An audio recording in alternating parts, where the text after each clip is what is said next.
Bonjour tout le monde, comment allez-vous? J'espère que vous allez bien. Nous revoici pour un autre Dvar Malchut Parashat Vayechi. Et oui, Vayechi, la résurrection des morts.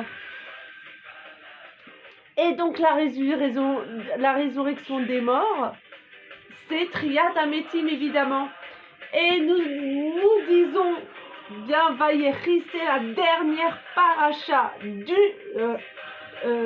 Sefer Hayashar, comme on le précise bien. Le Sefer Bereshit, c'est le Sefer Hayashar, c'est droit. Droit devant toi, regarde droit devant toi. Ni à droite ni à gauche, droit devant toi. Et oui, il faut regarder droit devant soi. Sarfat, bonjour la délivrance.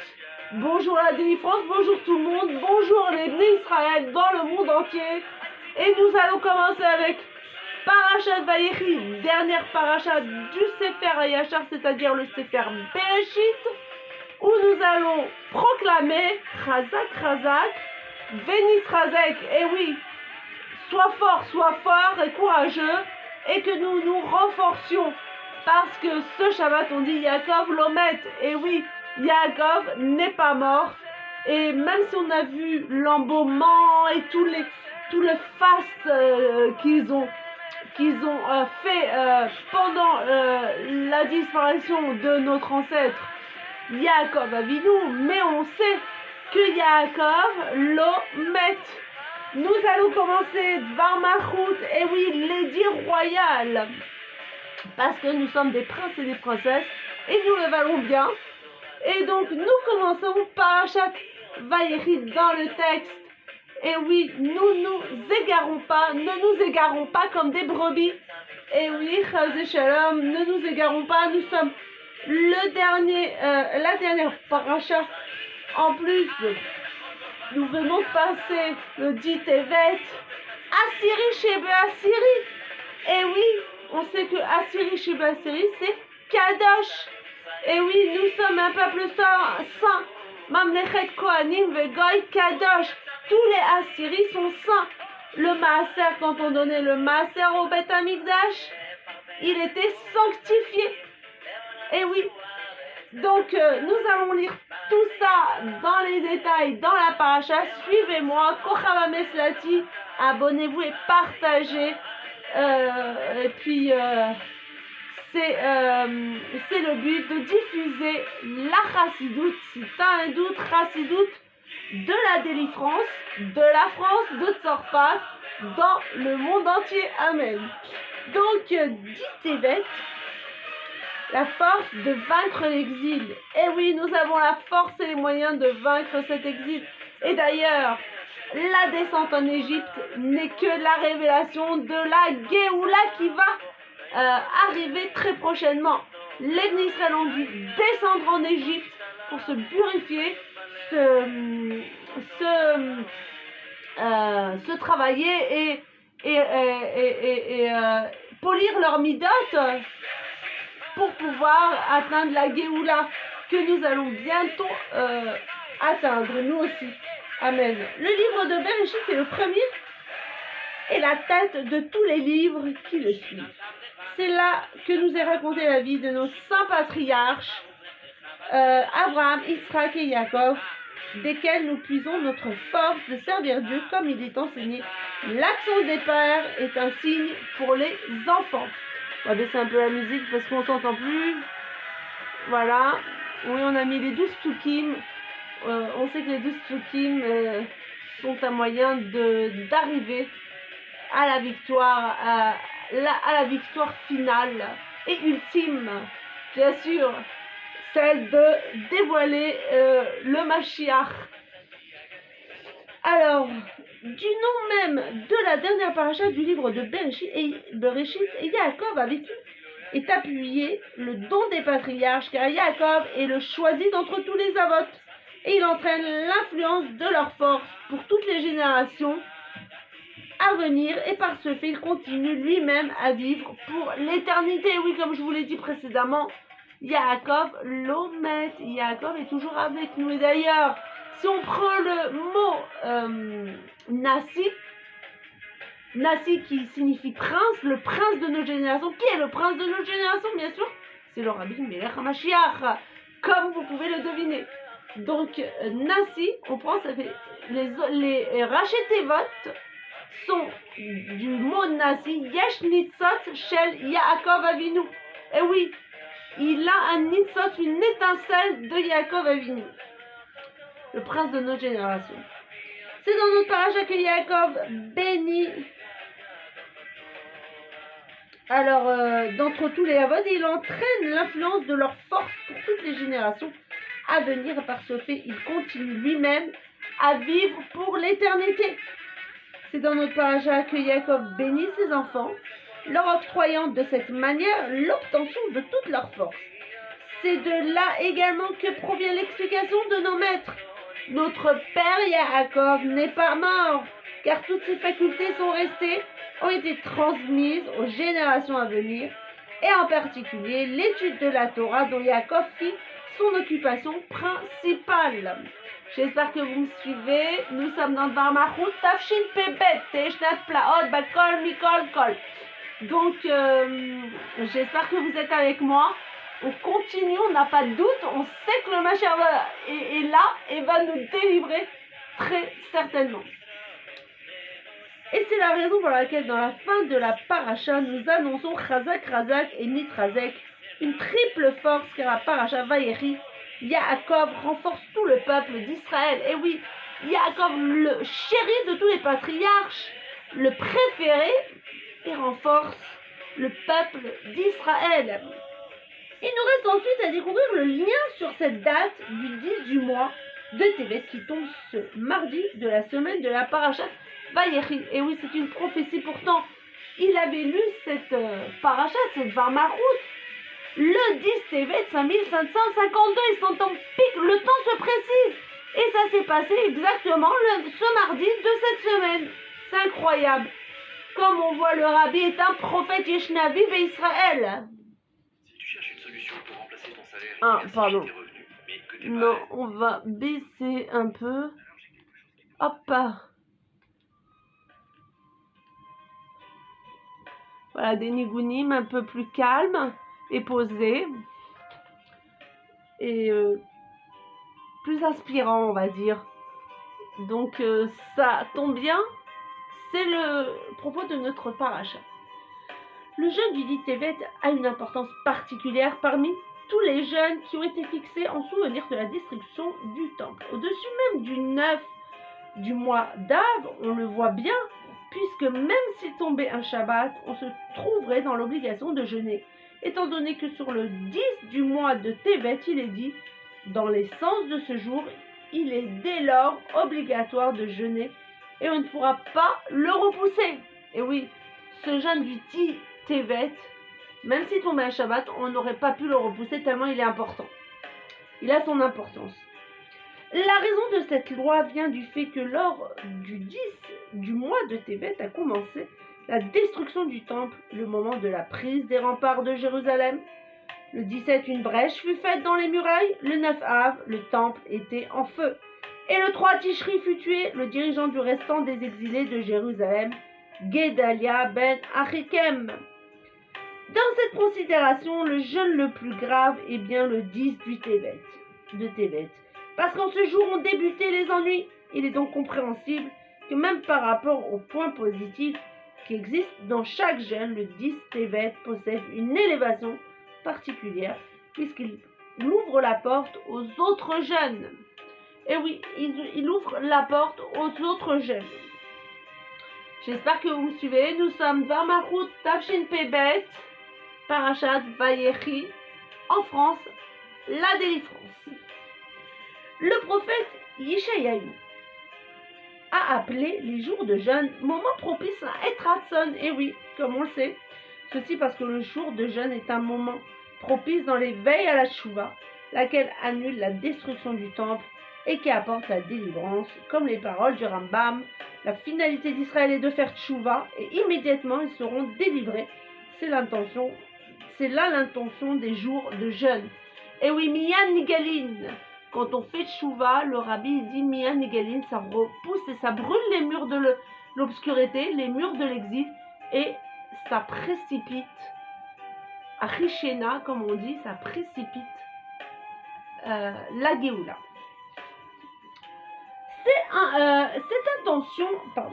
Cette intention est particulièrement soulignée dans le jeûne du Titevet, lorsqu'il n'y avait pas encore d'assaut du Beth Amikdash et des maisons de Jérusalem, et pas même sur la muraille qui entourait Jérusalem. Le roi de Babel est resté à l'extérieur.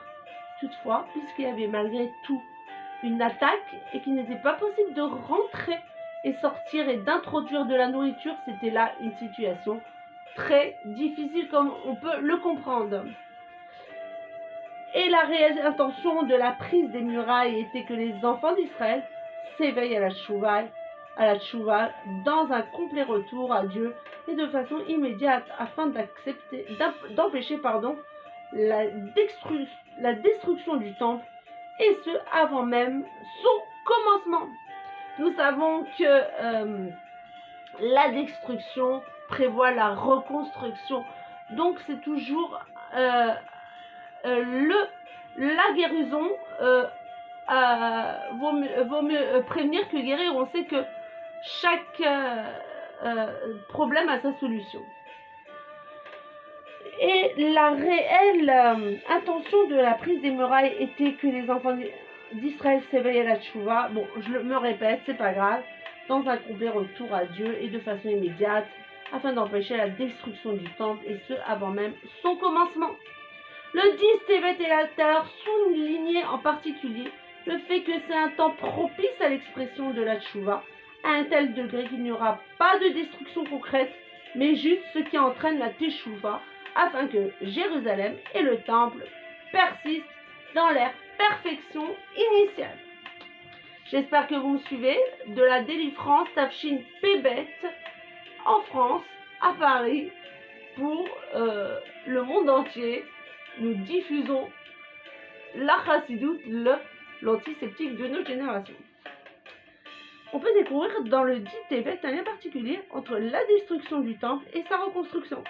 À propos du siège de Jérusalem qui eut lieu le dit Tevet, il a été dit au prophète Yecheskel: prends un poêle de barzel, de fer, et frappe-la sur un mur de barzel, afin d'établir l'allusion de la prise des murailles de Jérusalem. Pourquoi précisément du fer barzel? Et oui, pourquoi le prophète Yecheskel a dit de prendre du barzel et du fer? Mais nous allons le voir dans une petite seconde. L'explication est que le barzel est une allusion à la destruction du temple. En effet, le fer est un outil de meurtre et de destruction. Aussi, lors de la construction du temple, il n'y eut pas de fer, et l'on n'entendit pas son tintement dans tous les alentours du chantier de travail. La réparation du fer se fait par l'étude de la Torah, car lorsqu'elle est accomplie avec force et puissance, le fer devient la force et la puissance des sujets de sainteté. Ce fut le cas également du 10 Tevet, car l'intention profonde du siège de Jérusalem était, nous l'avons dit, pour les entraîner à la teshuva et que les murailles restent debout avec force et puissance. Pourtant, même après la destruction du temple, l'intention profonde de cette destruction était de parvenir à la purification du fer par la construction du troisième temple, troisième Beth Amikdash. Le Midrash nous dit que les initiales de Zahav, l'or, sont Zéanoten Bari. C'est ce qui donne en santé et correspond au premier temple qui était Bari, en bonne santé et Shalem complet. Les initiales de Kesef, l'argent, sont Kesheyesh Sakanat Pachat, lorsqu'il y a un danger qui terrorise. Ceci correspond au deuxième temple qui n'était pas complet et pour lequel il y avait une crainte qu'il ne soit également détruit. Enfin, les initiales de Nerochet, les reins, sont Netinat, Cholé, Shehamar, Tnou. Le don aux malades qui dit donner, ceci est attaché au temps de l'exil, dans lequel les enfants d'Israël ressemblent aux malades et demandent que le temple leur soit donné. On dirait que ça nous correspond exactement, ça corrobore avec notre situation actuelle, Rav Shalom Khalila. Le barzel, le fer, correspond au troisième temple qui sera fort et éternel et parfait. Il s'agit ici du barzel de sainteté. Et oui, nous allons voir les initiales de Barzel. Quelles sont les initiales de Barzel? On vient de voir les initiales du mot Zaïn, Kouf et Noun, Zakan. Mais maintenant, je sais, le Rabbi va nous développer tout ça, va nous expliquer et nous faire comprendre pourquoi il a détaillé ces initiales-là, ces lettres-là, ces lettres de la Torah. Dans la Chassidut, il expliquait que le mot Barzel est formé des initiales de Bila, Rachel, Zilpa, Elia. Et oui, je l'ai toujours dit, Bisrout Nashim Tzadkaniot, Atid et Gaël. C'est grâce aux femmes que le Mashiach, le Beth Amikdash va être reconstruit. Et voilà. Donc, on le voit dans cette paracha. On peut certes s'étonner que les servantes soient citées en premier lieu, comme c'est le cas dans le domaine des forces du mal. Pourtant, dans la sainteté, les servantes peuvent aussi prendre place dans un premier état d'apparition, et la servante qui hérite est une de sa maîtresse. Dans la délivrance, la Géoula, les matriarches Sarah, Rivka, Rachel et Léa précéderont les patriarches Abraham, Yitzhak et Yaakov. Comme il est dit, une femme vertueuse est la tête de son mari. C'est puisque dans la Géoula se dévoilera que les niveaux les plus bas possèdent une source la plus élevée. Pour cette même raison, les servantes, du fait qu'elles sont plus basses aujourd'hui, précéderont dans un niveau plus élevé lors de la délivrance future. Dans cet ordre d'idées, le Beth Amikdash était de pierre, alors que le Mishkan était en bois. Car dans l'avancée des dévoilements, le Mikdash a dévoilé la source d'élévation des pierres, le minéral comme étant supérieur à celle du bois, le végétal. Pour cette même raison se dévoilera la valeur du fer, le barzel, dans le troisième Beth Amikdash, alors qu'il est aujourd'hui dans un niveau de valeur inférieure même à la pierre. Et oui, nous verrons la supériorité du barzel. Non, à cette époque, à notre époque actuelle, on voit que c'est la pierre qui prédomine sur le fer. Mais à l'époque de Mashiach, c'est le fer qui dominera, même le minéral. Sa supériorité, on verra l'élévation de sa supériorité au temps du Beth Amikdash, donc le fer. Et comme l'explique le Rabbi, Melech HaMashiach, bien sûr, Barzel qui signifie Bila, Zilpa, pardon, Barzel. Bila, Rivka, Zilpa et Léa. Donc on prédomine les servantes avant même les Imaot. C'est incompréhensible, mais c'est ce qui va se passer. Et Yaakov a vécu. Nous pouvons désormais comprendre le lien entre la date du dit Tevet et la paracha Vayechi. Dans la fin de cette paracha, comme dans Shemot qui la suit, se dessine la situation de l'esclavage d'Égypte. La situation des enfants d'Israël était alarmante. Il leur a donc fallu un renforcement particulier qui puisse les encourager. Nous savons que les Bnei Israël sont descendus en Égypte parce que nous savions qu'il y aurait la délivrance. Et oui, la Géoula, ils ne sont pas descendus pour rien. Il fallait passer par ce creuset, par ce tirouf, par cette façon de se renforcer et de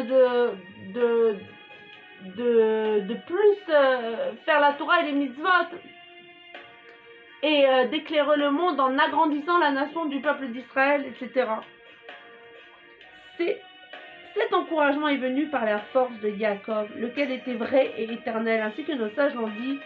Notre père Yaakov n'est pas mort. Cette force particulière a été transmise à ses enfants, afin qu'ils puissent franchir l'exil et demeurer dans une puissance éternelle, constante, jusqu'à la Géoula. De ce fait, tous les enfants de Yaakov étaient des tzadikim, et sa force s'est transmise à chacun. Et oui, c'est un héritage de Yaakov. L'héritage de Yaakov, c'est qu'il était tzadik, et il a transmis cet héritage à ses enfants, aux tribus d'Israël. Donc, à chacun et chacune de nous, en particulier.